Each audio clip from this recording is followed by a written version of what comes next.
Good morning, কেমন আছো সবাই? দেখো, বৃষ্টিতে পুরো জল জল হয়ে গেছে। ঠিক আছে, আজকে রান্নাঘরে চলে এসেছি। দেখো, সেদিনের বোয়াল মাছ ছিল, সেটা রান্না করব আজকে। তেল গরম হয়ে গেছে, মাছও ভাজা বসিয়ে দিয়েছি।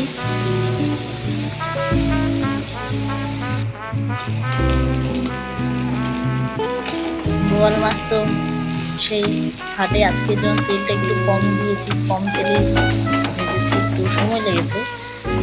নাহলে প্রচণ্ড ফাটে আর ভীষণ ভয় লাগে, আমার গায়েও ছিটে আসে। দেখো, হয়ে গেছে ভাজা। মোটামুটি বোয়াল মাছ খুব বেশি ভাজতে হয় না, বেশি ভাজলে টেস্ট চলে যায়। হালকাই ভাজবো, হয়ে গেছে ভাজা। এবার তুলে নেব।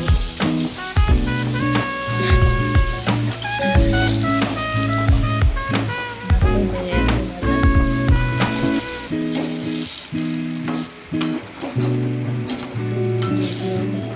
ফ্রিজের থেকে বের করেছি তো।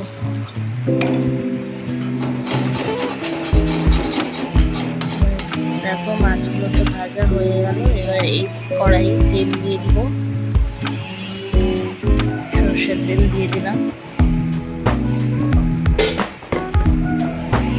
তেলটা একটু গরম হোক। ফোড়নে কি কি দিয়ে দেবো তোমাদেরকে দেখাই, চলো। ফোড়নে দিব হচ্ছে শুকনো লঙ্কা, তেজপাতা, গোটা জিরে, দারচিনি, গোটা দারচিনি, পেঁয়াজ কুচি আর টমেটো কুচি। এই হচ্ছে আমার ফোড়নের সামগ্রী আজকে। ও, কি রেসিপিটা কি করছি বোয়াল মাছ দিয়ে, সেটা তো বলাই হলো না। রেসিপিটা হচ্ছে বোয়াল মাছের কালিয়া। কালিয়া বলতে পারো, ঝাল বলতে পারো, বোয়াল মাছের ঝাল। চলো, শুকনো লঙ্কা দিয়ে দিয়েছি ফোড়নে, গোটা এলাচ, তেজপাতা, গোটা জিরে। এবার ফোড়নটা একটু হয়ে আসলে, জিরেটা হালকা ভাজা হয়ে গেলে এবার পেঁয়াজ কুচি দিয়ে দেব।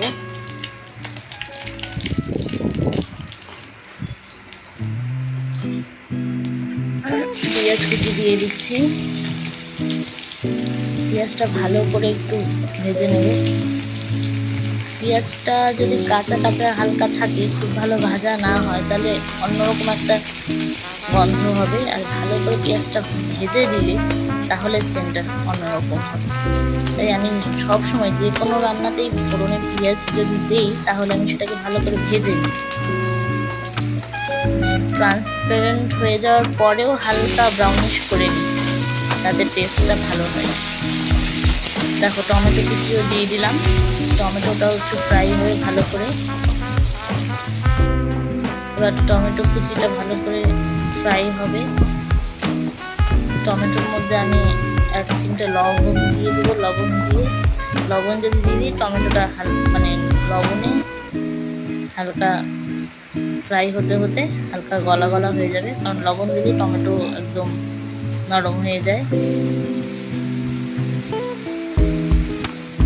দেখো, লবণ দিয়ে দিয়েছি। টমেটো ফ্রাই মোটামুটি 1 মিনিট লাগবে। এবার হলুদ দিয়ে দিই। টমেটো প্রায় হয়ে গেছে। এবার হলুদ দিয়ে ভালো করে একটু ভেজে নিয়ে, দেখো পেঁয়াজ টমেটো সব ভাজা হয়ে গেছে ভালো করে। এবার মশলা তোমাদেরগুলো দেখানো হয়নি, কি কি মশলা বেটেছি আমি। এখানে গোটা জিরে আছে, পেঁয়াজ বাটা আছে, লঙ্কা আছে, দারচিনি, এলাচ, একটু গোলমরিচ, 3-4টে গোলমরিচ, আর 2-3 কোয়া রসুনও দিয়েছি। এই সবগুলো একসাথে আমি বেটে নিয়েছি শিলনোড়াতে। একটু মশলা দিয়ে দিলাম। এবার অনেকে গরম মশলাটা পরে আলাদাভাবে দেয়, কিন্তু আমার মনে হয় কালিয়ার ক্ষেত্রে গরম মশলাটাও যদি তুমি পেস্টের সাথে দাও, তাহলে টেস্টটা অন্যরকম হয়। এবার এই মশলা বাটি ধোয়া জলটা দিয়ে দিলাম। জলটা দিয়ে মশলাটা আবার কষাবো ভালো করে, যতক্ষণ না তেল ছেড়ে আসছে মশলার থেকে, ততক্ষণ কষিয়ে নেব।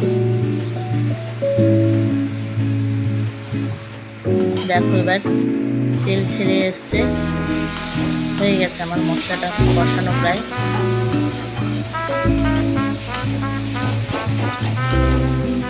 হাতে মোবাইলটা ধরে করা তো একটু কষ্ট হচ্ছে করতে, তোমরা হয়তো খুব একটা ভালোভাবে দেখতে পারছো না, তাও চেষ্টা করছি ভালো করে দেখানো, এক হাতে ক্যামেরা।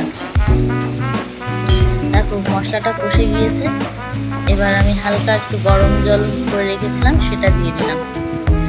গরম জল যে কোনো তুমি ঝোল তরকারিতে দিলে তরকারির টেস্টটা একটু অন্যরকমই হয় ঠান্ডা জল দেওয়ার তুলনায়। ট্রাই করে দেখো তোমরা, গরম জল দিও। মা মাসিরা জানে ভালো, কাকিমারা গরম জল দিলে তরকারির টেস্ট ভালো হয়। তাই আমিও যেদিন কোনো স্পেশাল একটু রান্না করি রিচ, সেদিন আমি গরম জল চাপিয়ে দিই পাশের উনুনে। ব্যাস, ঝোলও ফুটে এসেছে, এবার মাছটা দিয়ে দিয়েছি।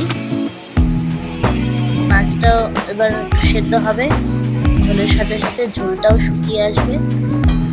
খুব একটা পাতলা কিন্তু হবে না এটা, কালিয়া মানে তো জানোই তোমরা সবাই।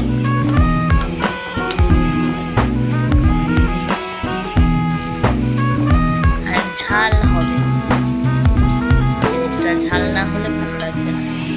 তাই তোমরা বোয়ালের ঝালও বলতে পারো, বোয়ালের কালিয়াও বলতে পারো। দেখো হয়ে গেছে। আমি আবার মাথাগুলো ভাজা বসিয়ে দিয়েছি, এটা রাত্রেবেলা আরেকটা রেসিপি করবো, তোমাদের সাথে পরে শেয়ার করবো সেটা।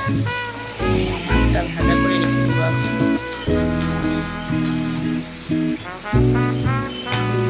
আমার কালিয়া প্রায় হয়ে এসেছে,